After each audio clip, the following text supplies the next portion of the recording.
Okay, so let's quick revise. आप Bohr model आपके पास में, द वेरी इंपॉर्टेंट मॉडल आपके पास जो आपने किया है, that's your Bohr model of an atom. Bore ने क्या कहा? बोर ने कहा आपके पास में कि आधी बातें रदरफोर्ड की मान ली। कहता है यस, सेंटर में क्या है? न्यूक्लियस। सेंटर में आपके पास में न्यूक्लियस। न्यूक्लियस के अंदर क्या कंटेंट है? प्रोटॉन और प्रोटॉन प्लस न्यूट्रॉन। और प्रोटॉन और न्यूट्रॉन को मिला के क्या कहते हैं? Very good, nucleons. बंद कर दो। क्या कहते हैं हम? न्यूक्लियॉन्स। और बात करें न्यूक्लियस के चार्ज की, तो nucleus is positively charge. Nucleus is positively charged, and this proton plus neutron gives us the mass number of an atom. क्या देता है ये हमें? mass number of an atom बताता है हमारे पास कि कितने आपके पास में प्रोटॉन्स और न्यूट्रॉन्स जो हैं वो बताते हैं मास नंबर। क्यों? क्योंकि इलेक्ट्रॉन का मास आपके पास होता है नेग्लिजिबल। इलेक्ट्रॉन का मास क्या होता है? नेग्लिजिबल, मतलब ना के बराबर आपके पास। तो इसीलिए हम इलेक्ट्रॉन का मास नहीं कंसिडर करते हैं, पर हमारे पास जो प्रोटॉन और न्यूट्रॉन है इनके पास में मास होता है। तो किसी भी एटम में आपको मास पता करना है कितना है, तो आप क्या करेंगे? आप उसके प्रोटॉन और न्यूट्रॉन को ऐड कर देंगे आपके पास में, आपके आ जाएगा mass number. And what is atomic number?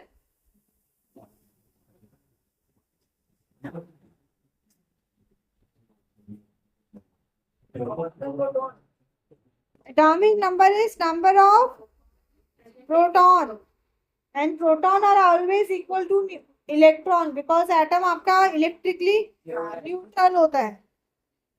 क्या पढ़ के आया फिर सो? जाके वापस पढ़ियो। बेटा रुक एक सेकेंड, तू दीदी को इधर बैठने और तू उधर बैठ जा। वो बड़ी अनईजी हो रही है, उधर से ऐसे झांक झांक के देख रही है, आंखों की गोटियां बना के फेंकेगी।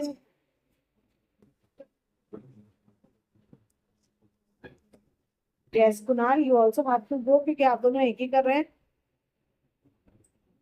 तो एटॉमिक नंबर क्या होता है? This is number of proton, and number of proton is equals to number of electron, because J Thomson said that atom is electrically neutral. आपके पास में समझ में आ रही है बात? मास नंबर को हम कैपिटल ए से डिनोट करते हैं, एटॉमिक नंबर को हम कैपिटल जेड से डिनोट करते हैं। आ गई बात समझ में? तो अगर आपके पास प्रोटॉन पता है तो आपको इलेक्ट्रॉन पता चल जाएंगे, इलेक्ट्रॉन पता है तो आपको एटॉमिक नंबर पता चल जाएगा। और ऐसे ही अगर आपको एटॉमिक नंबर पता है तो आप न्यूट्रॉन भी निकाल सकते हैं। आप क्या कर सकते हैं? न्यूट्रॉन भी निकाल सकते हैं। इसके साथ ही हमें क्या बोला इन्होंने? इन्होंने कहा कि भाई आपके पास स्टेशनरी ऑर्बिट्स है, जिन ऑर्बिट्स में आपके पास इलेक्ट्रॉन्स मूव कर रहे हैं, इनकी अपनी फिक्स्ड एनर्जी होती है। मतलब मूव करते हुए इलेक्ट्रॉन किसी तरह की एनर्जी को रेडिएट नहीं करेगा, किसी भी तरह की एनर्जी को रिलीज नहीं करेगा। आपके पास वो अपने फिक्स एनर्जी लेवल में मूव करता रहेगा। अगर वो एनर्जी बाहर से कहीं से गेन कर लेता है तब वो एक से दूसरे एनर्जी लेवल में जा सकता है, पर जब तक वो अपने एक फिक्स पाथ में मूव कर रहा है तब तक वो किसी तरह की एनर्जी को रेडिएट नहीं करता है। इन शेल्स का नाम दिया था के, एल, एम और एन। क्या नाम दिया था? के, एल, एम और एन, जिसमें हमने देखा था कि मैक्सिमम इलेक्ट्रॉन्स हम एक फॉर्मूले से निकालते हैं जिसे कहते हैं 2n स्क्वायर। किसी भी शेल में आपके पास मैक्सिमम इलेक्ट्रॉन्स निकालने हम कैसे निकालते हैं? 2n स्क्वायर से। n मतलब प्रिंसिपल नंबर होता है, आगे पढ़ेंगे। अभी के लिए आप इनको 1 2 3 से काउंट करें। n1 2 3 4। n1 मतलब के शेल की बात हो रही है, तो 2 इंटू 1 का स्क्वायर दैट इज 2 इलेक्ट्रॉन। तो के में मैक्सिमम कितने इलेक्ट्रॉन आ सकते हैं? 2 इलेक्ट्रॉन आपके पास में। एल में मैक्सिमम कितने इलेक्ट्रॉन आ सकते हैं? 8। एन क्या हो गया? 2। 4 का 2 का स्क्वायर 4, 4 2 सा 8। तो एल में मैक्सिमम 8 इलेक्ट्रॉन आ सकते हैं। इधर आप देखेंगे आपके पास क्या है? n3 है, 3 का स्क्वायर 9, 9 2 सा 18। तो मैक्सिमम इलेक्ट्रॉन कितने आ सकते हैं एम में? 18। एंड एन में कितने आ जाएंगे? 4 का स्क्वायर 16, 16 टू 32। समझ गए? सो ये आपके पास किसी भी शेल में मैक्सिमम इलेक्ट्रॉन्स है जो पॉसिबल। यहां तक क्लियर है? कोई डाउट है? चलिए, अब मैंने आपको वैलेंसी तक का करा दिया। पहले एक आधा क्वेश्चन कर लेते हैं ताकि आपका कंसेप्ट पता चल जाए कि कितना क्लियर है।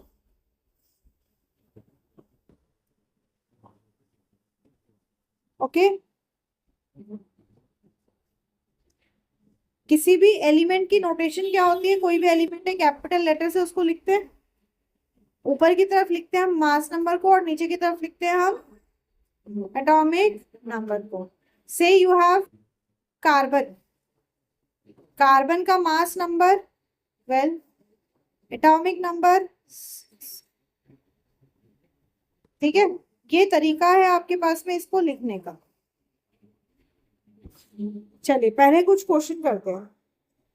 कहते हैं द एटॉमिक न्यूक्लियस, यहीं पे ध्यान देंगे और यहीं बताएंगे। The atomic nucleus of an element has mass number 23 and number of neutrons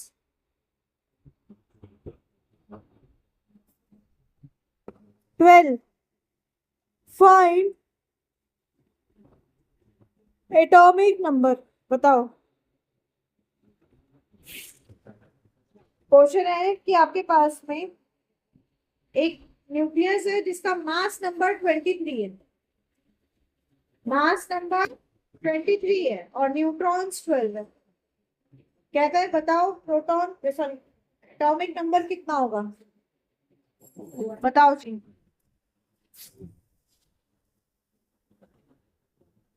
बोलो। 11। कैसे? बोलो।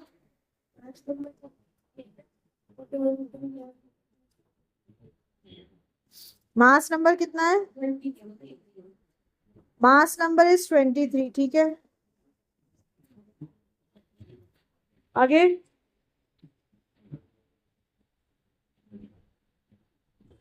जल्दी बोलो आगे।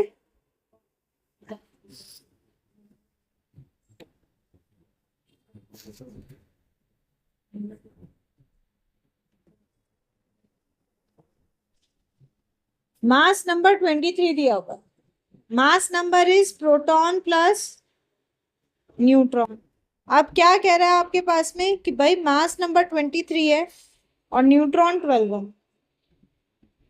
तो हम प्रोटॉन निकाल सकते हैं। तो प्रोटॉन आ गए 23 माइनस 12, मतलब प्रोटॉन आ गए 11।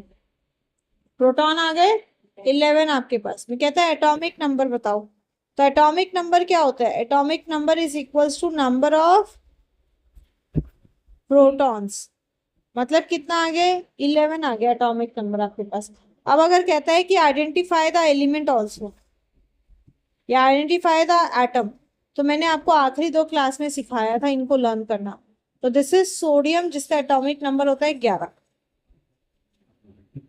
सोडियम का सिंबल होता है Na। अगला question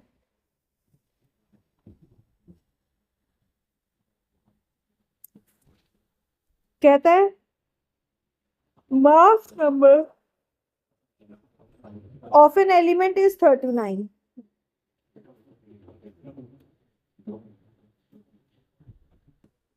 and atomic number is 19.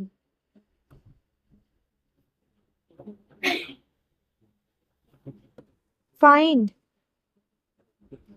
electrons, protons,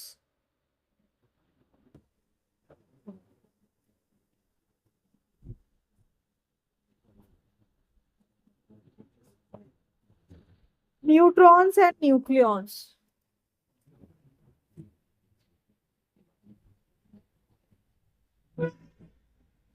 बताइए। Plus N equals to mass, so जब हम पुट करेंगे तब N की वैल्यू होती है 24 - 19, सो वेरी गुड, बहुत बढ़िया। आपको एक मास नंबर का और एटॉमिक नंबर का एक रिलेशन बताया था।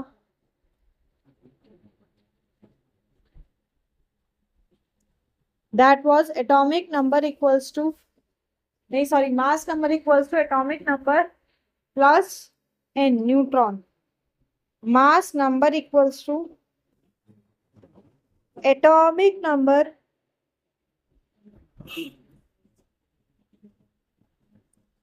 Plus N. क्यों? क्योंकि होता है प्रोटॉन प्लस न्यूट्रॉन, और प्रोटॉन का मतलब होता है कि वो उसका क्या होता है, एटॉमिक नंबर है। तो आपको दिया है mass number is 39, atomic number is 19, तो न्यूट्रॉन कितने हो जाएंगे? 39 माइनस 19 मतलब 20। तो न्यूट्रॉन कितने हैं? 20। इलेक्ट्रॉन्स एंड प्रोटॉन्स इक्वल कितने? 19। अभी यहाँ पे ये चीज बताइए, एटॉमिक नंबर किसके इक्वल होता है? Atomic number is equals to number of proton, और ये number of proton number of electron के इक्वल है। इट सेज एटॉमिक नंबर कितना है? 19। मतलब प्रोटॉन कितने हैं? 19। इलेक्ट्रॉन कितने हैं? 9। अब न्यूक्लियॉन्स, हाँ तो कितने होंगे?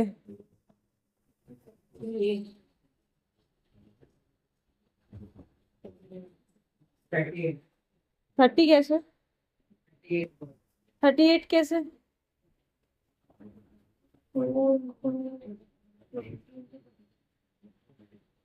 न्यूक्लियॉन्स क्या होते हैं? Proton plus neutron. What is proton plus neutron?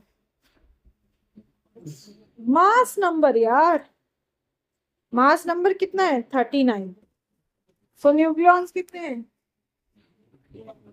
समझ में आई बात?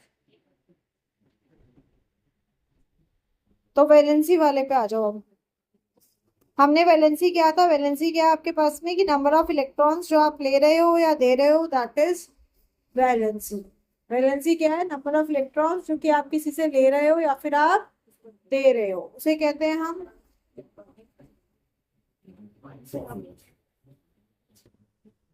उसे कहते हैं हम वैलेंसी आपके पास में। तो हमने वैलेंसी निकाली थी, सॉरी, हमने वैलेंसी निकाली थी, दो तीन की फिर से निकाल लेते हैं। जैसे सोडियम की, सोडियम का सिंबल होता है Na, एटॉमिक नंबर है 11। एटॉमिक नंबर है 11, मतलब कितने प्रोटॉन है? 11। कितने इलेक्ट्रॉन है? 11। न्यूट्रॉन हम निकाल नहीं रहे, हम निकाल रहे इसका electronic configuration K L M N। तो K शेल में मैक्सिमम कितने आते हैं? 2। L शेल में मैक्सिमम 8, M में 18, N में 32 आपके पास, ठीक है। अब इन 11 में से K को दे दिए 2, कितने बचे? 9 बच गए। तो 9 बच गए, तो 8 तो सीधे इसमें आ गए, हाँ है ना, और इसमें आ गया 1,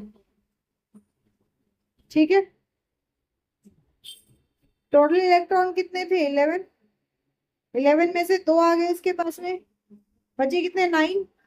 9 में से L की मैक्सिमम कैपेसिटी 8 की है, तो इसमें 8 आ गया। कितने बचा? 1। तो वो बचा हुआ 1 आ गया आपके पास M के पास। इलेक्ट्रॉनिक कन्फिग्रेशन समझ में आ गया? तो इसका इलेक्ट्रॉनिक कन्फिग्रेशन लिखेंगे ऐसे 2,8, ऐसे ब्रैकेट में लिखना होगा इलेक्ट्रॉनिक कन्फिग्रेशन आपके पास। अब आते हैं बात वैलेंसी की। देखो वैलेंसी क्यों अटेन करता है? स्टेबल होने के लिए। क्यों नहीं करता है? स्टेबल होने के लिए।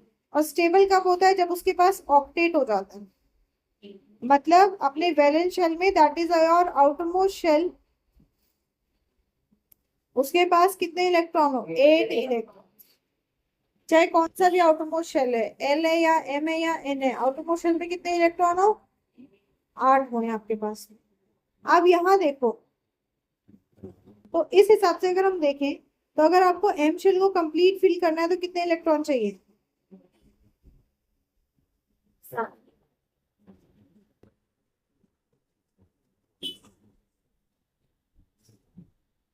क्या हुआ, क्या हुआ, आप ये मत देखो कि इसमें मैक्सिमम 18 आएंगे, क्या बोला, ऑक्टेट स्टेबल इलेक्ट्रॉनिक कॉन्फ़िगरेशन। ये जो आउटरमोस्ट शेल है उसमें कितने होने चाहिए,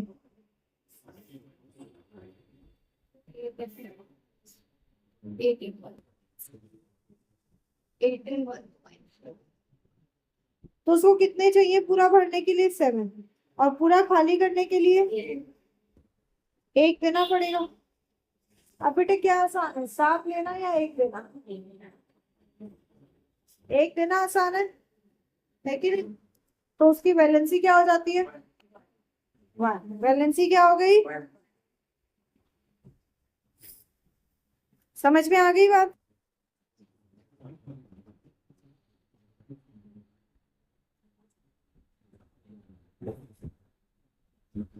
वैलेंसी आ गई भाई 1 आपके पास में। ऐसे ही कोई एलिमेंट दूसरा ले लो, जैसे मैग्नीशियम Mg,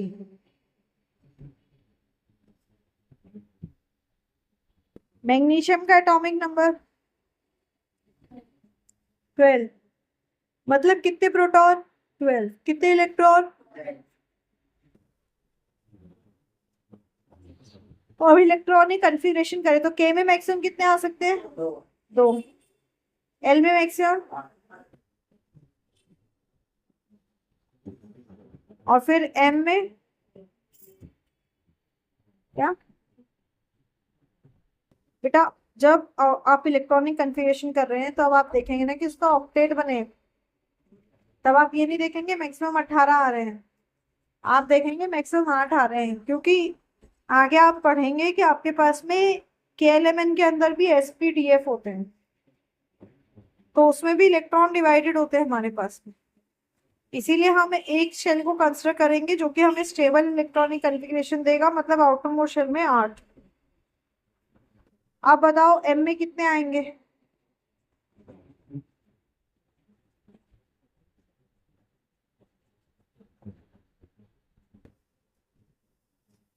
बेटा 12 थे, 12 में से 2 दे दिए, कितने बचे, 10 में से 8 दे दिए, कितने बचे, 2, तो कितने आएंगे एम में,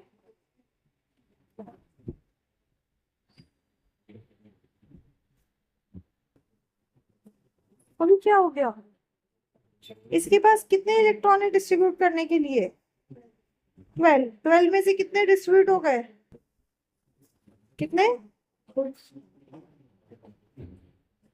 टोटल कितने डिस्ट्रीब्यूट हो गए, 10 हो गए, बचे कितने, तो एम में कितने आएंगे, एम में कितने आएंगे, जो बचे हैं वही 2 इलेक्ट्रॉन। तो इसका इलेक्ट्रॉनिक कन्फिग्रेशन क्या हो गया, 2, 8, और इसकी वैलेंसी क्या होगी, 2, क्योंकि पूरा भरने के लिए 6 चाहिए, खाली करने के लिए 2 देने पड़ेंगे। आसान क्या है भाई, आसान है, 2 लेना आपके पास, तो वैलेंसी क्या होगी, समझ में आ रही है बात, पक्का, ऐसा क्यों लग रहा है कि नहीं आ रही है, पक्की बात आ रही है। हम्म,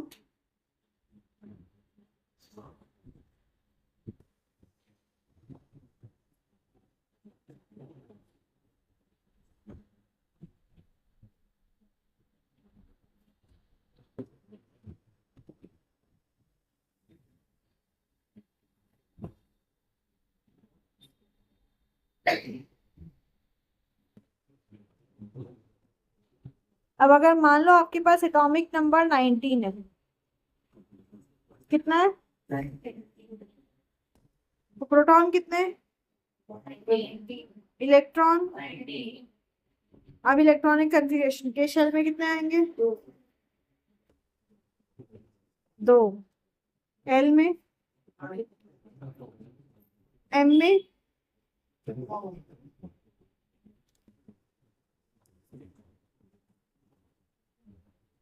एक बचा 19 है, एक बच रहा है, 18 18 बच रहा है। 1 बचा क्या कर रहे हो यार, कितने इलेक्ट्रॉन है? 19 में से 2 गए, 17 में से 8 गए, 9, कितने बच रहे हैं? 9। आप एम शेल में कितने आ सकते हैं? 9 बचा हमारे जब इलेक्ट्रॉनिक कन्फिग्रेशन लिख रहे हैं तो क्या ध्यान में रखते हैं? आउटर शेल में कितने होने चाहिए?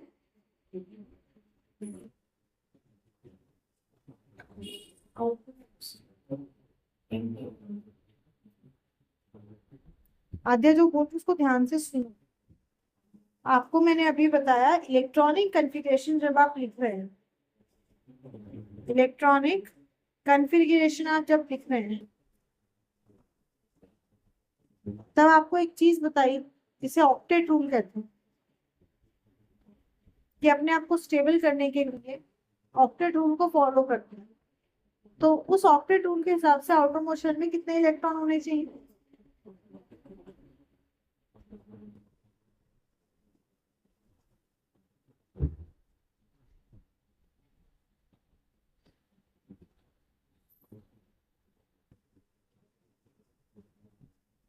बोलो।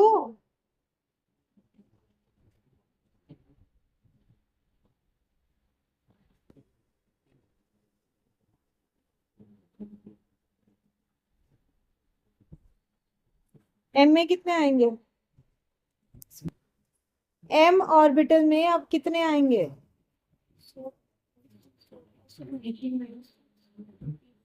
6 कहाँ से हुआ? 9 आएंगे। 10 + 8 + 10 मैं एम ऑर्बिटल में 9 इलेक्ट्रॉन लिखूं? अभी आद्या क्या बताया? जब इलेक्ट्रॉनिक कन्फिग्रेशन हो रहा है ऑक्टेट के लिए हो रहा है। ऑक्टेट का मतलब शेल में कितने होने चाहिए मैक्स?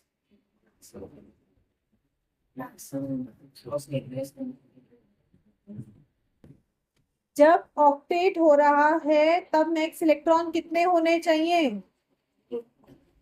8। तो एम में मैं 9 लिखूं?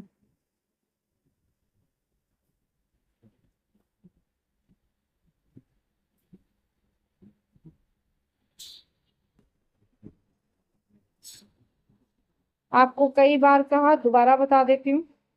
There is a thing called octet, that is stable electronic configuration. इसका मतलब आपके पास शेल में 8 इलेक्ट्रॉन होंगे तो आप स्टेबल हो जाओ। आउटर मोस्ट शेल में आपके पास 8 इलेक्ट्रॉन है तो आप बहुत ही स्टेबल हैं, कोई आपके साथ में रिएक्ट नहीं करना चाहे। इन्हें कहते हैं हम नोबल गैसेस, जिनके पास में ये कॉन्फ़िगरेशन होगा। तो इसने 2 दे दिए, 8 दे दिए, अब इसके पास बचे 9 इलेक्ट्रॉन। मैक्सिमम कैपेसिटी 18 है, पर क्योंकि ऑक्टेट अटेन करना है उसमें आएंगे 8 इलेक्ट्रॉन। अब बचा 1 इलेक्ट्रॉन, नेक्स्ट शेल में गया 1 इलेक्ट्रॉन। तो इलेक्ट्रॉनिक कॉन्फ़िगरेशन हो गया आपके पास में 2, 8, 8, 1। और वैलेंसी हो गई आपके पास में, पूरा भरने के लिए चाहिए 7 इलेक्ट्रॉन, खाली करने के लिए 1 इलेक्ट्रॉन। तो वैलेंसी हो गई आपके पास में 1। तो इस तरह से अगर हम देखें तो हमारे पास जो कंपाउंड्स है इनकी वैलेंसी हमारे पास में वेरिएबल रहती है। कोई आपके पास वैलेंसी 1 शो कर रहा है, कोई वैलेंसी 2 शो कर रहा है, कोई 3 शो कर रहा है, कोई 4 शो कर रहा है, कोई 5 शो कर रहा है। जैसे हाइड्रोजन की वैलेंसी आपके पास 1, सोडियम की वैलेंसी आपके पास में 1। तो वो एटम जिनकी वैलेंसी 1 होती है उन्हें कहते हैं मोनोवैलेंट। मोनो मतलब सिंगल, वैलेंट मतलब वैलेंसी। वैलेंसी 2 आपके पास में, जैसे कि आपके पास बोरॉन की है, नहीं, नॉट बोरॉन। आपके पास मैग्नीशियम की वैलेंसी है 2, ये है डाईवैलेंट क्योंकि वैलेंसी है 2। Ozone O3 molecules trivalent, valency हो जाएगी आपके पास 3, जैसे एल्यूमिनियम, इसकी भी वैलेंसी होती है 3। कार्बन, कार्बन की वैलेंसी है 4, इन्हें कहेंगे हम टेट्रावैलेंट। ऐसे आपके पास फास्फोरस आएगा, वैलेंसी होगी 5, तो ये कहलाता है पेंटावैलेंट। तो वैलेंसी के बेसिस पे भी हम इनको जो है वो क्लासिफाई कर सकते हैं in monovalent, divalent, trivalent, tetravalent and pentavalent. इतना पढ़ के आ जाइएगा भाई।